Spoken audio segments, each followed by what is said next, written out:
Hi everyone, in today's video I'm gonna explain to you how to add a bank account on Quora.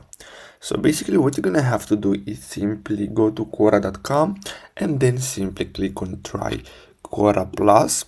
And as you can see, you have two different options. You have yearly and monthly, and as you can see, you're gonna have a 30 days free trial.